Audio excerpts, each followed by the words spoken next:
ஒரு நாள் முன்கூட்டியே வெளியாகும் +2 தேர்வு முடிவுகள். மே 9ஆம் தேதிக்கு பதில் நாளை மறுநாள் வெளியாகும் என்று அறிவிப்பு. தமிழ்நாட்டில் பொறியியல் படிப்பிற்கான ஆன்லைன் விண்ணப்ப பதிவு நாளை தொடங்குகிறது. ஜூன் 6ஆம் தேதி வரை விண்ணப்பிக்கலாம் என்றும் அறிவிப்பு.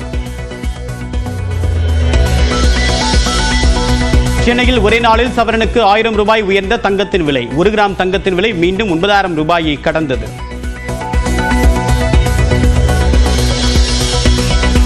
சென்னையில் 10க்கும் மேற்பட்ட இடங்களில் அமலாக்கத்துறை சோதனை. மருத்துவத்துறை, சுற்றுச்சூழல், கட்டுமானம் சார்ந்த நிறுவனங்களில் சோதனை.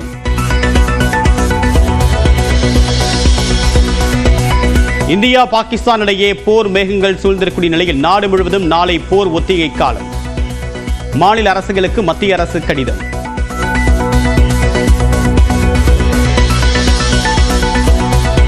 வான்வெளி தாக்குதலின் போது ஒலிக்கப்படக்கூடிய எச்சரிக்கை சைரன்களை இயக்கி ஒத்திகை பார்க்க உத்தரவு. போர்க்கால பாதுகாப்பு நெறிமுறைகளை பொதுமக்களுக்கு எடுத்துரைக்கவும் மாநில அரசுகளுக்கு அறிவுரை.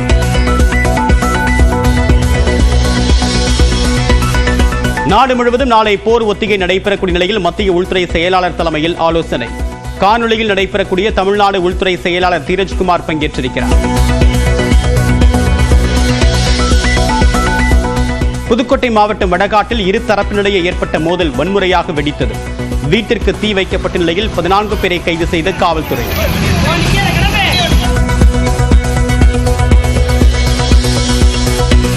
புதுக்கோட்டை வடகாட்டில் இருதரப்பு மோதலால் அரசு பேருந்துகள் நிறுத்தம். காவல்துறையில் இருந்து தகவல்கள் வரும் வரை பேருந்துகள் இயக்கப்படாது என்று போக்குவரத்து கழகம் அறிவிப்பு. தஞ்சாவூர் மாவட்டம் பட்டுக்கோட்டை அருகே பாஜக மகளிரணி முன்னாள் பொறுப்பாளர் கொடூர கொலை. தலையை துண்டாக்கிய கொலையாளிகளுக்கு போலீசார் வலைவீச்சு. இந்தியா பாகிஸ்தான் ராணுவ மோதலில் ஈடுபடுவதை தவிர்க்க வேண்டும். ஐக்கிய நாடுகள் அவையின் பொதுச் செயலாளர் அன்டோனியா குட்ரஸ் அறிவுரை.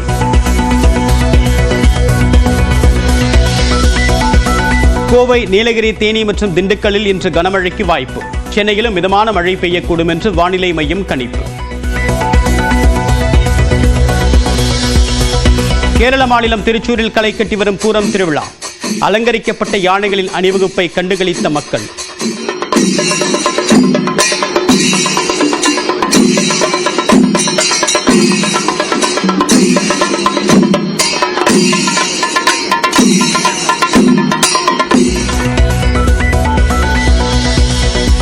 வீட்டில் தடுமாறி விழுந்ததில் காயமடைந்த மதிமுக பொதுச் செயலாளர் வைகோ. அப்பல்லோ மருத்துவமனையில் சிகிச்சை முடிந்து வீடு திரும்பினார்.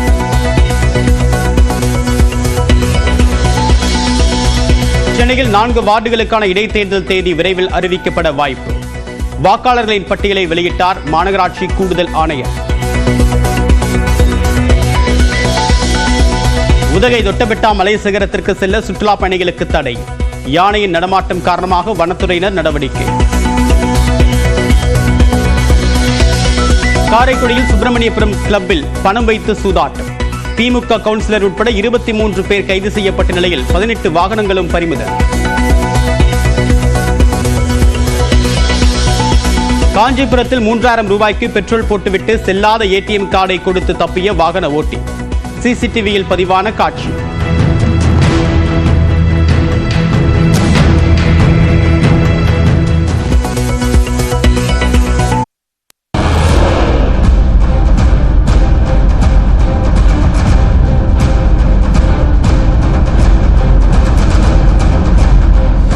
ஜம்மு காஷ்மீரின் தெற்கில் உள்ள பகல்காமில் தீவிரவாதிகள் நடத்திய கொடூர தாக்குதலை தொடர்ந்து இந்தியா பாகிஸ்தான் இடையே போர் பதற்றம் நிலவி வருகிறது. தீவிரவாத தாக்குதலை கண்டித்து இந்தியாவும் பதிலடி கொடுக்கும் எண்ணத்தில் பாகிஸ்தானும் பரஸ்பரம் பல்வேறு தடைகளை விதித்து வருகின்றன. அமைதி ஒப்பந்தமும் நதிநீர் ஒப்பந்தமும் நிறுத்தி வைக்கப்படுவதாக அறிவிக்கப்பட்டன. எல்லை கட்டுப்பாட்டு கோடு மற்றும் ஜம்மு காஷ்மீர் சர்வதேச எல்லைப் பகுதிகளில் தொடர் அத்துமீறல்களில் ஈடுபட்டு வரும் பாகிஸ்தான் எல்லை பகுதி மக்களை அச்சுறுத்தும் வகையில் துப்பாக்கிச் சூடுகளை அரங்கேற்றி வருகிறது. இந்த மிரட்டல்களின் அடுத்த கட்டமாக கடந்த 3ஆம் தேதி தரையில் இருந்து 450 கிலோமீட்டர் தூரம் பாய்ந்து தரையில் உள்ள இலக்கை அழிக்கும் அப்தலி ஏவுகணையை பாகிஸ்தான் சோதித்து பார்த்தது. தொடர்ந்து உள்நாட்டிலேயே தயாரிக்கப்பட்ட 120 கிலோமீட்டர் தூரம் தரையில் உள்ள இலக்கை தாக்கி அழிக்கும் ஃபத்தா ஏவுகணையையும் பாகிஸ்தான் சோதித்து பார்த்ததாக தெரிவிக்கப்பட்டுள்ளது.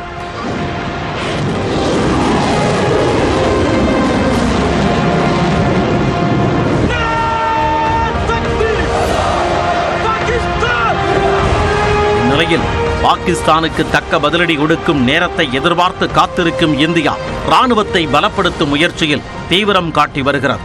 அதன் ஒரு பகுதியாக பிரதமர் மோடி கடற்படை தளபதி தினேஷ் கே திரிபாதி, விமானப்படை தளபதி AP சிங் ஆகியோருடன் நேற்று ஆலோசனை நடத்தினார். இந்த சந்திப்பின் போது விமான மற்றும் கடற்படையில் மேற்கொள்ளப்பட்டுள்ள முன்னெச்சரிக்கை நடவடிக்கைகள் உள்ளிட்டவை குறித்து தளபதிகள் விளக்கியதாக கூறப்படுகிறது. இதைத் தொடர்ந்து பிரதமர் மோடியை சந்தித்த மத்திய பாதுகாப்புத்துறை செயலாளர் ராஜேஷ்குமார் சிங் பகல்காம் தாக்குதலுக்கு பின் இந்திய ராணுவத்தின் தயாரிப்பு குறித்து விளக்கமளித்ததாக கூறப்படுகிறது. இதனிடையே ராணுவ பொறியியல் சேவைகள் மற்றும் மனோகர் பரிக்கர் பாதுகாப்பு விவகார படிப்புகள் மற்றும் ஆய்வுக்கான நிறுவனம் ஆகியவற்றின் தரவுகளை திருட்டுத்தனமாக அறிந்து கொள்ள பாகிஸ்தான் ஹேக்கர்கள் இணைய வழியில் ஊடுருவியதாக தகவல் வெளியானது. இருப்பினும் இந்த சைபர் தாக்குதலை மனோகர் பரிக்கர் ஆய்வு நிறுவனம் மறுத்துள்ளது. பகல்காம் தாக்குதலுக்கு பாகிஸ்தான் மண்ணில் திட்டம் தீட்டப்பட்டது மட்டுமின்றி அத்துமீறிய துப்பாக்கிச் சூடுகளையும் நடத்தி வரும் நிலையில் ஏவுகணை சோதனைகளையும் நடத்தி இந்தியாவை சீண்டி வருகிறார். இந்தியாவும் பாகிஸ்தானுக்கு தக்க பதிலடி தரப்படும் என கூறி வருகிறார். இந்நிலையில் மே 7ஆம் தேதி அனைத்து மாநிலங்களிலும் மக்கள் பாதுகாப்பை உறுதி செய்யும் வகையில் பாதுகாப்பு ஒத்திகைகளை மேற்கொள்ளும்படி மாநில தலைமைச் செயலாளர்களை மத்திய அரசு அறிவுறுத்தியுள்ளது. அப்போது வான்வழி தாக்குதல் முன்னெச்சரிக்கை கருவிகளின் செயல்பாட்டு திறனை மதிப்பிடுதல், கட்டுப்பாட்டு அறைகள், நிழல் கட்டுப்பாட்டு அறைகளின் செயல்பாடுகளை சோதித்தறிதல் போன்ற நடவடிக்கைகள் மேற்கொள்ளப்படும். எதிரிகள் தாக்கும் போது பொதுமக்கள், மாணவர்கள் தங்களை பாதுகாத்துக் கொள்ளுதல் மற்றும் திடீர் முழு மின்தடை தொடர்பான முன்னெச்சரிக்கை நடவடிக்கைகள் போன்றவை தொடர்பாகவும் பயிற்சிகள் மேற்கொள்ளப்படும். மேலும் இந்த பயிற்சி பொதுமக்களின் பாதுகாப்பு அம்சங்களை உள்ளடக்கியதாகவும், ஒருவேளை குடியிருப்பு பகுதிகளில் ஏதேனும் தாக்குதல் நடத்தப்பட்டால் அப்போது தங்கள் பாதுகாப்பை உறுதி செய்வது எப்படி என்பதையும் பயிற்சியின் போது மக்களுக்கு விளக்க வேண்டும் என்றும் தெரிவிக்கப்பட்டுள்ளது. மதுரை ஆதீனத்தை கார் ஏற்றி கொலை செய்ய முயன்றதாக எழுந்த குற்றச்சாட்டு குறித்து ஆதீனம் மற்றும் காவல்துறையின் விளக்கம் என்ன, சிசிடிவி காட்சிகள் காட்டுவது என்ன, விரிவாக பார்க்கலாம் இந்த செய்தி தொகுப்பில். கொலை செய்ய சதி பண்ணி விட்டார்கள். தர்மிய ஆதீனம் தான் அவருடைய ஆசை தான் காப்பாற்றுச்சு.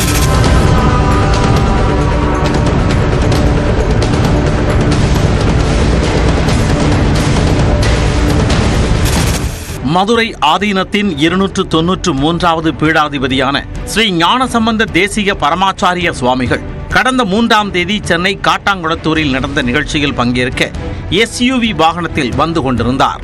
அப்போது உளுந்தூர்பேட்டை சேலம் ரவுண்டானா பகுதியில் அவர் பயணித்த SUV மீது மற்றொரு கார் மோதியது. இதில் அவர் காயமின்றி உயிர் தப்பினார்.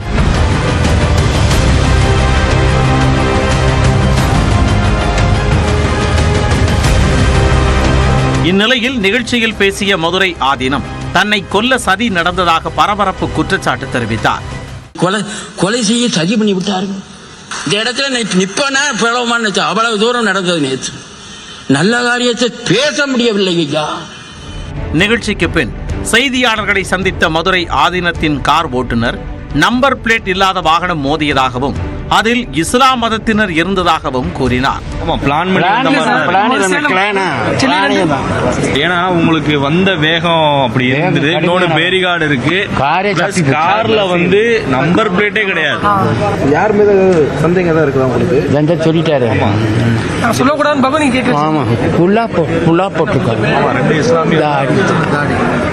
இதைத் தொடர்ந்து விபத்து தொடர்பான CCTV காட்சிகளை காவல்துறை வெளியிட்டது. அதில் வேகமாக வரும் ஆதீனத்தின் SUV மற்றொரு காரின் மீது உரசியது தெரிகிறது.